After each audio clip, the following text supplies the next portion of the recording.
Be Your Own Sunshine Book Summary.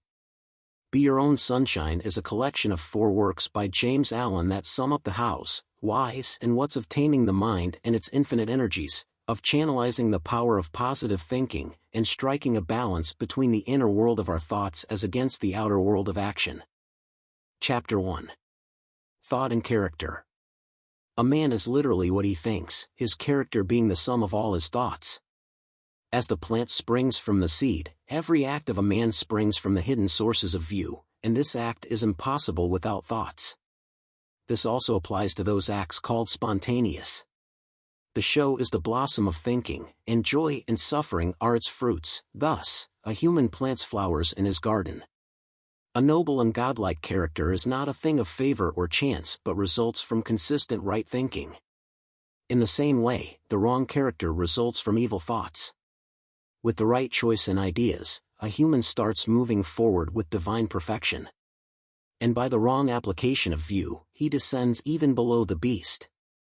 A human is filled with power, intelligence, and love and is the lord of his thoughts, and that's why he has the key to every situation and an energy that can make himself in the way he wants. 1. Effect of thought on circumstances. The human mind is like a garden, which may be intelligently cultivated or left to become wild, but whatever it may be between the two, the gain and loss are of humans. If no beneficial seeds are put into the mind, many useless weeds will automatically grow there and start producing their kind, just as a gardener cultivates his plot. So keep it free from all weeds and develop good flowers and fruits. In the same way, we have to remove all bad weeds, which means impure thoughts from our mind, and cultivating flowers and fruits means pure thoughts. By doing this, you will know that a human is the master gardener of his soul and the director of his life. Man is tangled in his situation as long as he believes he is a creature of external conditions. But when he realizes he has all the creative power and controls his circumstances, he becomes his rightful master. Every seed of thought allowed to go into the mind or placed by oneself starts making its root there, producing its mind. This means your thoughts control your opportunities and circumstances. Good thoughts bear good fruit, bad thoughts bear bad fruit. Good thoughts and good actions never produce bad results, bad thoughts and evil actions can never produce good results. All people know that if you plant a tree of mango, then you will not get apples, but very few people understand it in the mental and moral world. And that's why only a few people operate with it. 2. Effect of thought on health and body. The body is the servant of the mind. It obeys the operations of the mind, whether they may be deliberately chosen or automatically expressed. Because of wrong thoughts, the body goes into diseases very fastly. Because of the right thoughts, it gets filled with youthfulness and beauty. Disease and health, like circumstances, are rooted in thought. Thoughts of illness express themselves through a frail body. The people who fear disease are the people who get it. Anxiety quickly breaks the whole body and lays it open to disease. Strong, pure, and happy thoughts build the body. The body is a delicate, plastic instrument that responds quickly to thoughts. Now that thoughts are good or bad, the body will react like them. Out of a clean mind comes a pure life and a clean body. A bad life and a corrupt body come from an evil, dirty mind. A good diet may not help you until you change your thoughts. When a person makes his views pure, he stops desiring contaminated food. Clean thoughts make clean habits. The author says he knows a woman who is 96 and who has a bright and innocent face like those of a young girl. He also says he knows a middle-aged man, but his whole face has become dull and tired. The one is the result of sweet and good thoughts, whereas the second is the result of discontent. You cannot have clean air in your rooms until you open windows and doors and allow the air to come in. In the same way, you cannot have a strong body and a bright face until you allow the thoughts of joy and goodwill into your mind. 3. Thought and purpose. Only when thought is linked with purpose is there an intellectual accomplishment. Those who do not have a central goal in life get easily trapped in worries, fears, and troubles, which take them to unhappiness and loss. A human should put a legitimate purpose in his heart and try out to accomplish it. He should make this purpose the central point of his thoughts. This purpose can be a spiritual ideal or a material thing, But whatever it is, you must focus your thoughts on that object. You have to make this purpose your supreme duty and have to work on it, and do not waste your time on useless things. This is the royal road to self-control and the actual concentration of thought. Even if you fail to accomplish that purpose, there will still be no problem because the strength you will gain will be your true success, and you can start again from a new point. After deciding your purpose, you have to make a road to achieve that purpose mentally, looking neither to the left nor right side. Doubts and fears must be obliterated, because they are elements that break up your efforts. By doubt and fear, nothing has been accomplished and will never be. Purpose, energy, and strong thoughts all cease when doubt and fear emerge. Knowledge gives us the inspiration to achieve something in life, but doubt and fear are the great enemies of knowledge. The one who conquers doubt and fear also conquers failure. Thoughts of a person like this are connected with power, and all difficulties are wisely overcome. 4. The thought factor in achievement. All a human can achieve and fails and are though plays a major game in this. A man's weakness and strength, purity and impurity, are his own and not of another, and they are brought about by himself. His condition is also his own and not another man's. His suffering and his happiness come from inside. As he thinks, so he becomes. A human can only rise above and achieve when he uplifts his thoughts. He can only remain weak and miserable by not lifting his thoughts. The universe does not favor the greedy and the dishonest, although, on the surface, it may look so, but the reality is that it helps the honest. All the great teachers of the ages have declared this in different ways, and to prove and know it, a human has to become even more honest and uplift his thoughts. All achievements, whether in the business, intellectual or spiritual, result from directed thought. They all operate in the same law, and the method is the same, the only difference is in the object of attainment. Chapter 2. From Passion to Peace. 1. Passion. Passion is the lowest level of human life. None can descend lower.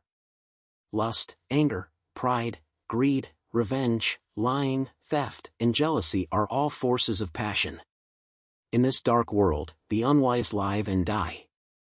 These people do not know about the peace of purity nor the happiness of that divine light that forever shines above them. But the wise people look up. They are not satisfied with the passion world. They step towards the upper world of peace. None can fall lower than passion, but all can rise higher. In this lowest place, where further going down is impossible, the one who will try to move forward will indeed move forward. This pathway is always at hand and is easily accessible. He has already entered it and has begun to say no to selfishness and those trying to control his mind's elements. If you start without passion, then you will have no power. Passion represents power, but if energy is misdirected, then ability gives hurt instead of happiness. Passion is a gate that guards the gates of paradise. It shuts out the foolish people, and it admits the wise. Now you may think, what is the difference between foolish and wise? Foolish is the one who is the slave of his thoughts of self and who remains trapped in the impulses of passion. He is the wise man who knows his ignorance, understands the emptiness of selfish thoughts, and masters the impulses of passion. Aspiration by getting to know one's ignorance comes to the desire for enlightenment, and then aspiration is born in the heart. On the wings of aspiration, humans rise from earth to heaven, from ignorance to knowledge, and from darkness to light. Aspiration is the longing for heavenly things like compassion, purity, and love. And desire means longing for earthly things like selfish possessions, personal dominance, and sensual gratifications. Just like no bird can soar without wings, a human without aspiration cannot rise above his surroundings. He is the slave of passions, and his mind gets hither and thither by changing events. Aspiration means that one man is dissatisfied with his low status and wants a higher condition. Aspiration makes all things possible. It opens with advancement and happiness. 2. Temptation. Aspiration can carry a man into heaven, but to remain there, man has to condition his mind to the heavenly conditions. Temptation works to this end. Attraction means going back from aspiration to desire. It threatens aspiration until a point is reached when desire is wholly immersed in pure knowledge. Then, To be successfully conquered, the evil in a man must come to the surface and present itself, and it is in temptation that the evil hidden in the heart stands revealed and exposed. On the other hand, aspiration means that a human has taken at least one step upward, and that's why he can also go back. This backward attraction is called temptation. The elements of temptation lie in impure thoughts. 3. Transcendence. When a man passes the dark stage of temptation, he becomes a saint. A saint desires self-purification, understands self-purification, and gets engaged in perfecting himself. But there comes a time when a new vision, a new consciousness, and ultimately a new man is made with the decrease of evil and accumulation of good. When this is reached, the saint has become a sage and passed from human to divine life. He is born again. There begins a new round of experiences for him. He wields a new power, a new universe opens before his spiritual gaze. This is a stage of transcendence, which the author calls the transcendent life.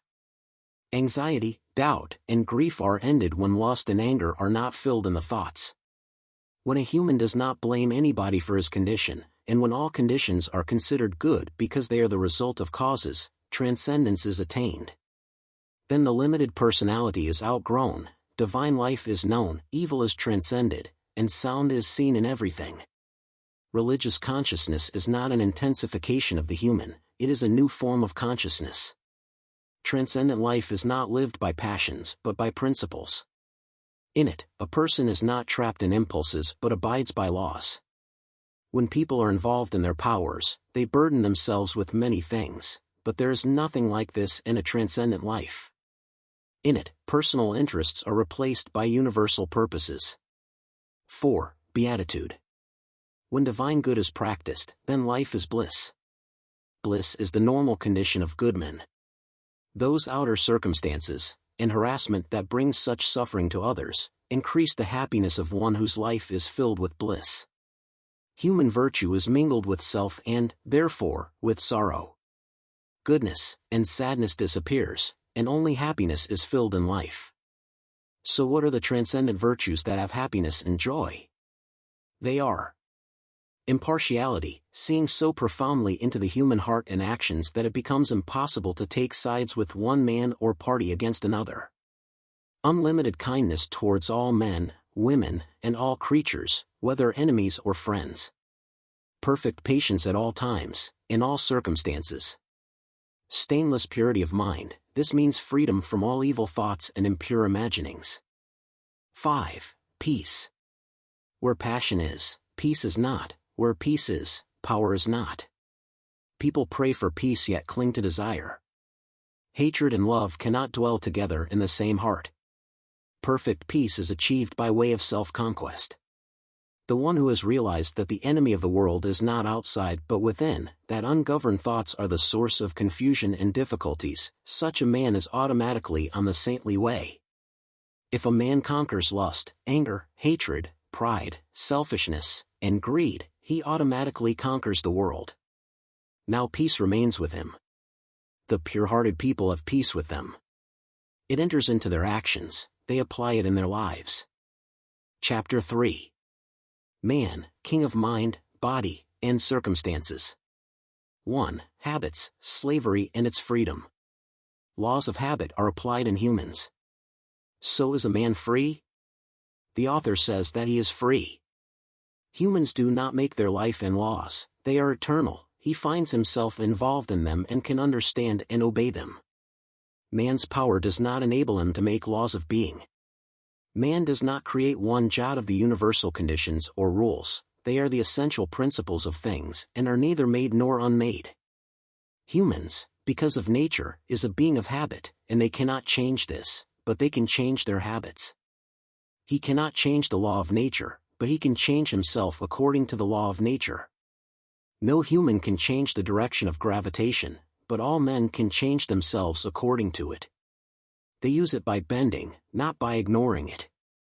No man does not run up against walls by thinking that the law will change for them. They walk downside and adapt according to the law. Scientists and inventors master the physical forces and laws by obeying them the same way, wise men master the spiritual powers and laws. Where an evil man is a slave of habit, the good man is its director and master. So now, what is the difference between a good and a wrong person? He is a good man whose habits of thought and actions are good. He is terrible, whose thoughts and actions are evil. The lousy man becomes an excellent man by transforming his habits. He does not change the law but varies according to the law. Habit is repetition.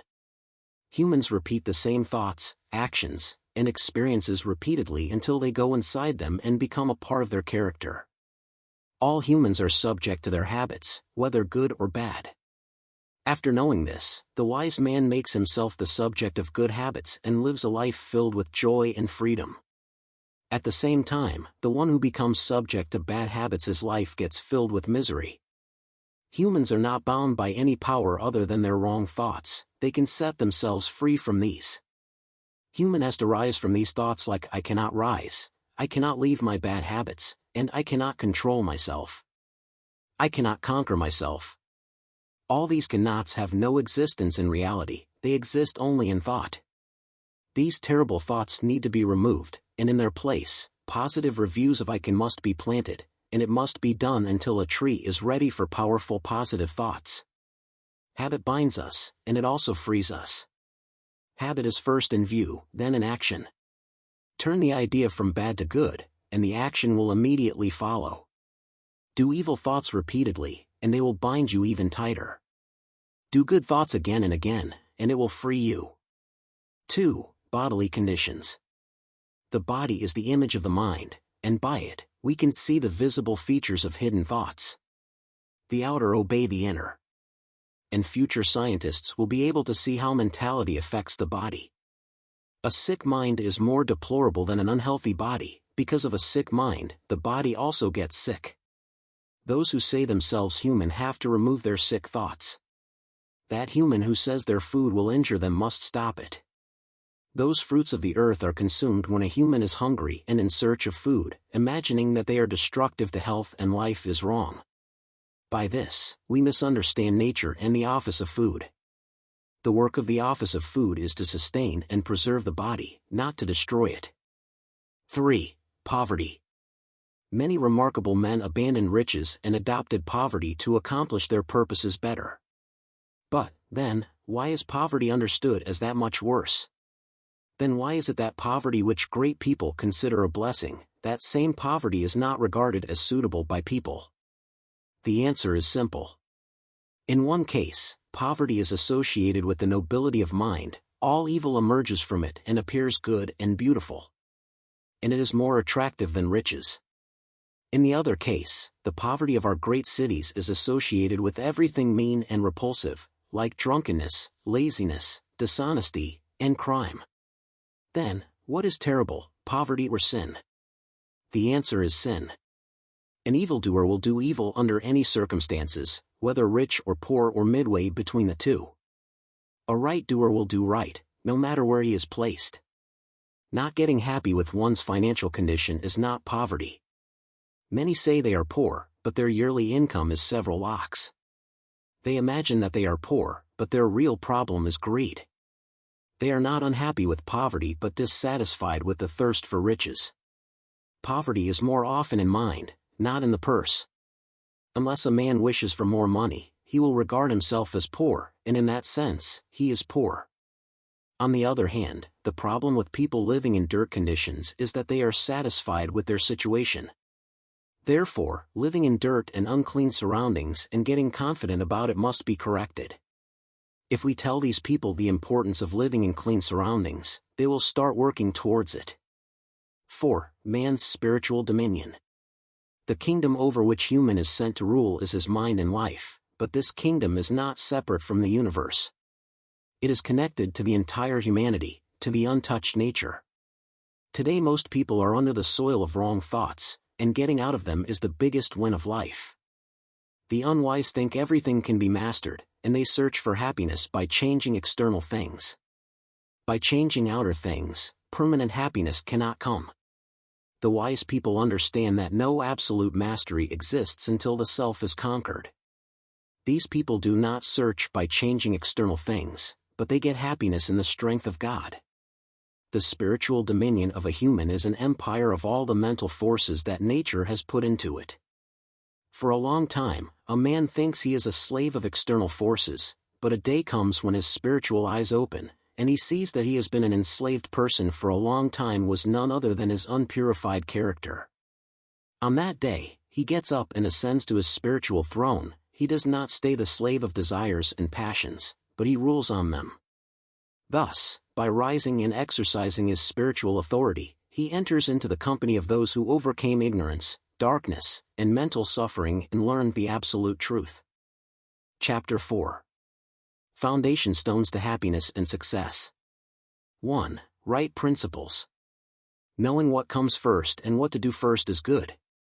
To begin, anything in the middle is waste. The athlete who begins by breaking the tape will not receive the prize. He must begin to have formed from the start.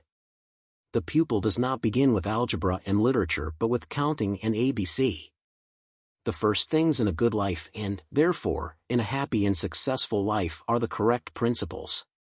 Without beginning with the right principles, you will have unfair practices and, in the end, a lousy life. So here are 5 principles that the author mentions as most important. 1. Duty. The principle of duty means concentrating on one's business and non-interfering with someone else's business. The man who tells others how to be managed is the one who remains most mismanaged. The duty also means giving full attention to what you are working on.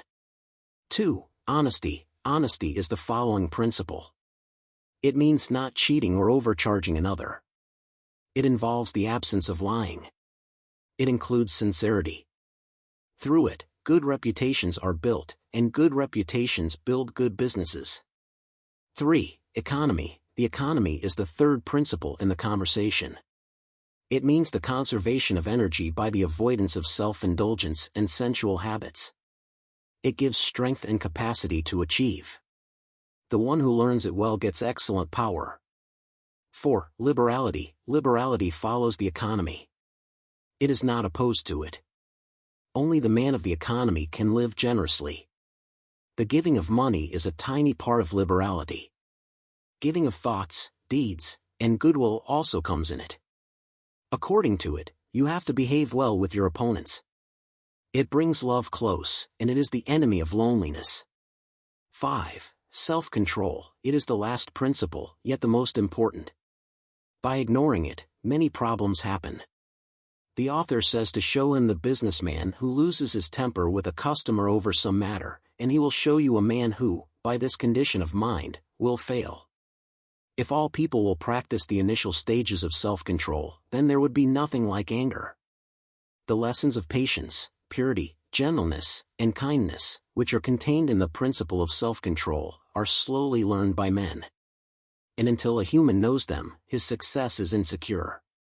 Where is the man who has perfected himself in self-control? Where he may be, he is a master indeed. 2. Sound methods. When these 5 principles are indeed practiced, then sound methods are issued. A machine whose parts are right is not only helpful but an admirable thing, but when its parts get out of gear and do not get adjusted, its usefulness gets gone and thrown away. So likewise, a life whose parts are ideally changed is not only powerful but also an excellent and beautiful thing. Conversely, a confused and inconsistent life is an exhibition of wasted energy. If life is to be truly lived, the method must enter and regulate every detail. One of the most significant differences between a wise man and a foolish man is that the wise man pays attention to the minor things, while the stupid man neglects them. Be Your Own Sunshine Book Review. Be Your Own Sunshine by James Allen is a book that truly impacted my life.